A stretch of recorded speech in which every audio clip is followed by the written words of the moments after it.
MATLAB का जो हम डिस्कस करेंगे वो है कि मैटलैब एज अ डीबगर भी यूज़ होता है। जब आप मैटलैब के सामने कोई मिस्टेक करते हो, कोई सिंटेक्स एरर दिखाते हो, तो वो आपको दिखा देता है कि ये गलती है। नॉर्मली जिस तरह मैंने सम लिखा, उसने एसयूम करके बताया कि आप शायद ये करना चाहते थे और ये जो है ये सही फंक्शन नहीं है, उसने एरर शो कर दिया हमें। एग्जैक्ट एरर बता देते हैं, नॉर्मली तो एरर की लाइन्स बता देते हैं कि इस लाइन पे एरर आया हुआ है।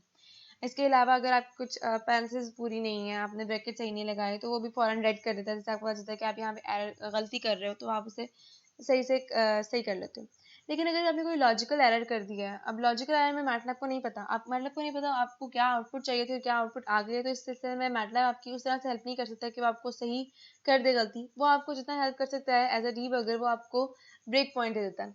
मतलब आप ब्रेक पॉइंट यूज़ करके अपने ब्रेक पॉइंट्स आप बेसिकली अपने फंक्शन को एक पॉइंट पर रोक देते हो, ब्रेक कर देते हो, और फिर उसके बाद आप स्टेप बाय स्टेप आगे जाते हो और देखते हो कि कौन से वेरिएबल की क्या वैल्यू है और क्या होनी चाहिए। इस तरह आपको पता चलता है कि कहाँ पे मिस्टेक हुई हुई है। हम एक फंक्शन बनाते हैं एरेट, और उसका नाम हम रखते हैं function y equals aerate checking. Input हम रखते हैं ए बी, वैसे नेम बहुत हो गया बड़ा, तो हम इसका नाम रखते हैं ई चेक। और इसमें हम इनपुट रखते हैं y इक्वल्स, पहले हम एक मैट्रिक्स बनाते हैं and I A B, then y equals C A B, यानी कि हमें इसका लास्ट एलिमेंट चाहिए इस मैट्रिक्स से। एक मैट्रिक्स बनी है रैंडम इंटीजर्स की, उसका हमें लास्ट एलिमेंट चाहिए। मैंने इसे सेव किया, हमने अब इस फंक्शन को कॉल किया यहाँ पे ई चेक 2/2, और हमारा आंसर जो है वो 2 आ गया। हम दोबारा करते हैं ई चेक 2/3, और हमारा आंसर फिर 2 आ गया। और अगर हम वापस करते हैं ई चेक 3/2, तो अब हमारा एरर आ गया। हमें वो एरर दे रहा है कि इंडेक्स एक्सीड्स मैट्रिक्स डायमेंशन ई चेक लाइन 3, मतलब उसने बताया कि लाइन 3 में एरर है। बेसिकली हमें समझ नहीं आ रहा है कि लाइन 3 में क्या एरर है, क्योंकि a मल्टीप्लाई b की है तो इंडेक्स कैसे एक्सीड कर सकती है। 3/2 की मैट्रिक्स है, तो 3/2 का एलिमेंट थर्ड रो और सेकंड कॉलम का एलिमेंट मिलना चाहिए था, लेकिन वो नहीं आया। तो उसके लिए हम क्या करते हैं, हम एक ब्रेक पॉइंट लगाते हैं।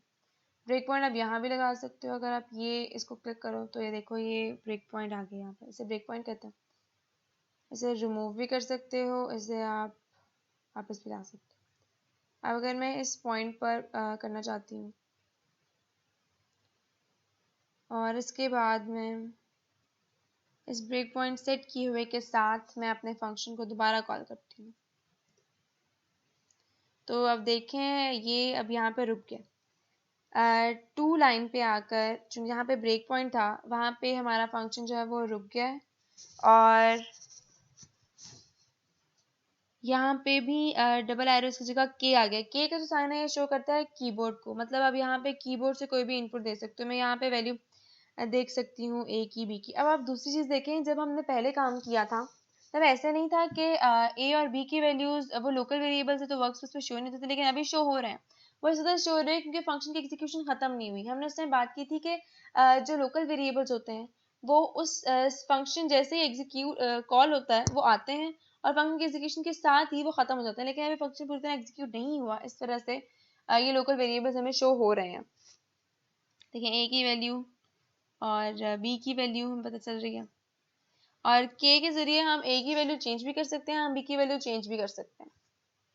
तो हम पता कर सकते हैं अब ये लोकल वेरिएबल है, इसकी वैल्यू नहीं आनी चाहिए, लेकिन इसकी वैल्यू आ रही है क्योंकि अभी ये फंक्शन में है। हम फंक्शन के एग्जीक्यूशन के दरमियान है, हमारा फंक्शन एग्जीक्यूट नहीं हुआ, बी की वैल्यू भी आ रही।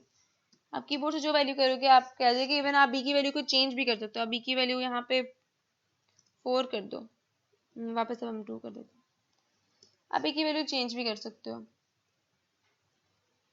खैर अब हमें यहाँ पे पता चला है कि ये एरर है हमारा, अब हमने इसे चेक करना है।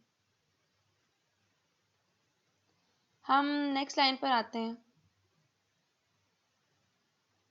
नेक्स्ट लाइन पर आने के बाद हमें पता चला है कि इस लाइन पर एरर है, मतलब वो सी को करता है और वाई पर आने के बाद वो एरर प्रोड्यूस करता है, मतलब कोई मसला है इस वाई में। वैसे वो मसला हमें मैटलैब ने पहले ही बता दिया है कि इंडेक्स जो है वो मैट्रिक्स डायमेंशन को एक्सीड कर रही है, इस वजह से हम सही से आंसर नहीं पा रहे। और ब्रेक पॉइंट पर भी इसके बाद आपने स्टेप बाय स्टेप किया तो सी बिल्कुल सही एग्जीक्यूट हुआ, वाई के बाद आई आ गया। ब्रेक पॉइंट को समझने के लिए हमने एक छोटी सी एग्जांपल ली थी। इसमें बेसिकली हुआ ये है कि रैंड आई फंक्शन जो होता है, अगर हम हेल्प रैंड आई लिखें तो इसका सिंटेक्स कुछ यूं है कि फर्स्ट एलिमेंट आपका मैक्सिमम वैल्यू होती है और सेकेंड एलिमेंट जो है वो आपके डायमेंशंस को शो करता है। मतलब अगर मैं यहाँ लिखूँ, मैंने जब यहाँ लिखा था मैंने लिखा था 3/2, 3 का मतलब है मैक्सिमम वैल्यू 3 हो और 2/2 की मैट्रिक्स हो। जब मैंने 2/2 की मैट्रिक्स बनाई है तो यहाँ मैं उसे कह रही हूँ कि 3/2 वाला एलिमेंट मुझे दो, तो ऑब्वियसली उसमें एरर आना ही था। इस तरह हमने उसे ये बता दिए कि इंडेक्स जो है वो मैट्रिक्स डायमेंशन को एक्सीड कर रहा है। मैटलैब ने हमें खुद भी एरर बताया, जैसे कि हमने फंक्शन को जब कॉल किया तो पता चला, उसने हमें खुद भी एरर बताया। और उसे हम ब्रेक पॉइंट के थ्रू भी कर सकते हैं। हम यहाँ पे हम स्टेप बाय स्टेप देखे, हमने देखा इस स्टेप से गुजरे, हाँ हमें पता चला इस स्टेप में तो कोई एरर नहीं है। हम नेक्स्ट स्टेप पर आए, इसमें भी कोई एरर नहीं है।